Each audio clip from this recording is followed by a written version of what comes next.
Sahabat Oikumene, jumpa kembali dalam program Kristen dalam Berita bersama saya, Santiani Manurung. Masih dalam kegiatan pelatihan fasilitator pendidikan politik bagi warga gereja, pada 16 Mei 2023, Pendeta Sonya Uniplata sebagai Kepala Biro Perempuan dan Anak PGI turut hadir sebagai pemateri. Secara khusus, Pendeta Sonya menyampaikan dalam wawancara kepada YKB GKI TV tentang partisipasi perempuan dalam pemilu.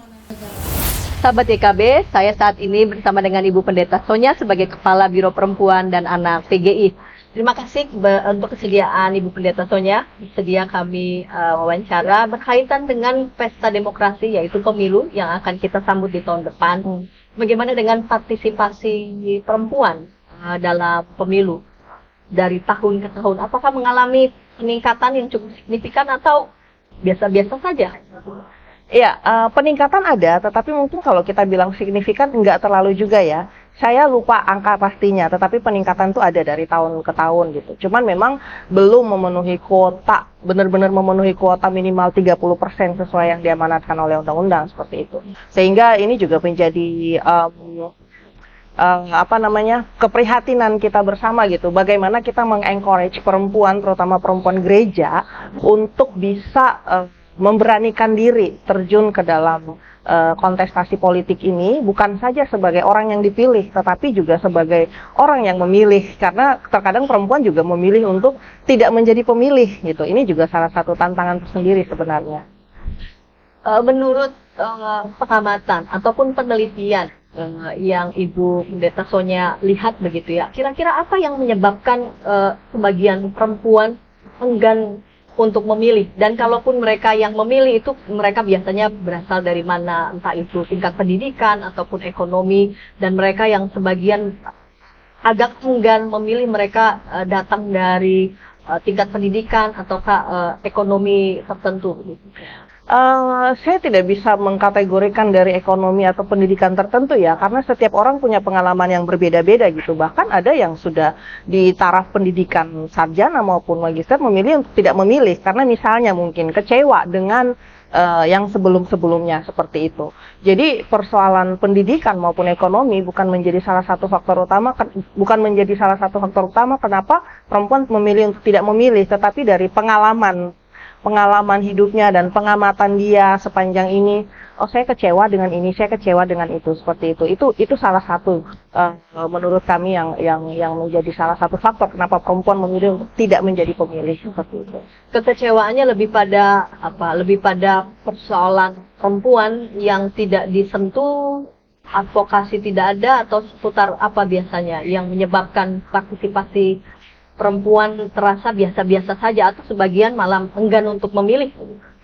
Ya, salah satunya itu adalah seperti yang tadi disampaikan, bahwa tidak terakomodirnya bukan kepentingan sih, tetapi kebutuhan perempuan segitu.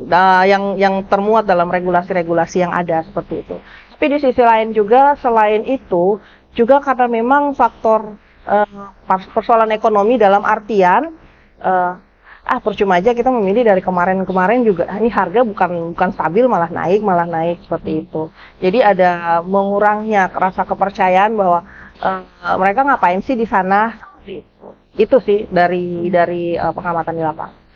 Menurut pengamatan Ibu di lapangan ya, dan menurut juga penelitian, bagaimana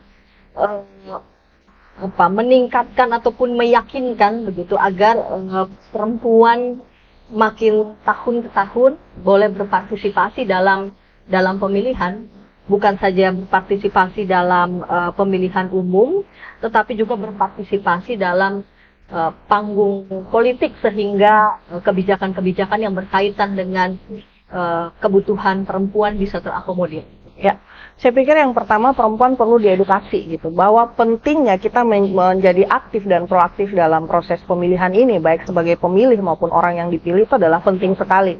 Karena ketika kita memilih seseorang yang memang betul-betul bisa dipercaya untuk melaksanakan amanat rakyat, maka suara kita nggak terbuang sia-sia gitu. Itu yang pertama. Yang kedua, ketika kita memahami betul antara hak dan kewajiban, maka kita tahu di mana posisi kita berdiri dan kita tahu bagaimana kita harus bertindak seperti itu.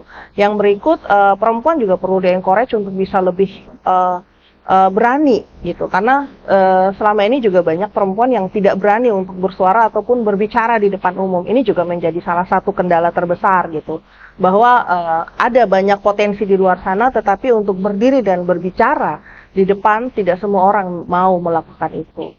Baik, Ibu Pendeta Sonia, ini pertanyaan terakhir ya. Menurut pengamatan Ibu Pendeta Sonia dan juga penelitian begitu di lapangan, sejauh mana katakanlah para perempuan yang memang dipilih gitu sungguh-sungguh melaksanakan apa yang menjadi agenda kehidupan bersama dalam hal ini begitu, secara khusus untuk mengakomodir kebijakan-kebijakan yang berpihak kepada perempuan. Ya, baik. Saya pikir perempuan-perempuan yang sudah terpilih ada di legislasi juga masih menghadapi tantangan ya. Tantangannya adalah ketika mereka duduk di sana, mereka juga harus berusaha bagaimana istilahnya membold diri mereka supaya bisa didengar. Itu yang pertama. Yang kedua, mereka juga terikat dengan kepentingan-kepentingan partai sehingga untuk 100% bisa mengakomodir juga apa yang disampaikan, apa yang diperjuangkan bersama, itu juga masih menjadi tantangan tersendiri buat mereka sebenarnya.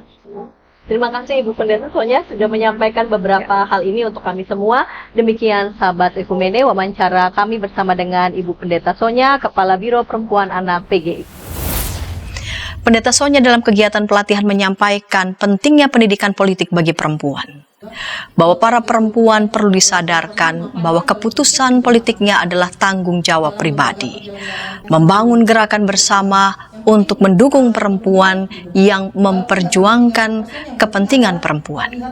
Gerakan bersama akan memperkuat posisi tawar perempuan yang besar sehingga dapat memasuki parlemen. Dalam sesi itu, para peserta terlibat dalam diskusi dan mengatakan bahwa konstruksi budaya menjadi penyebab sulitnya perempuan secara leluasa berperan dalam ruang publik.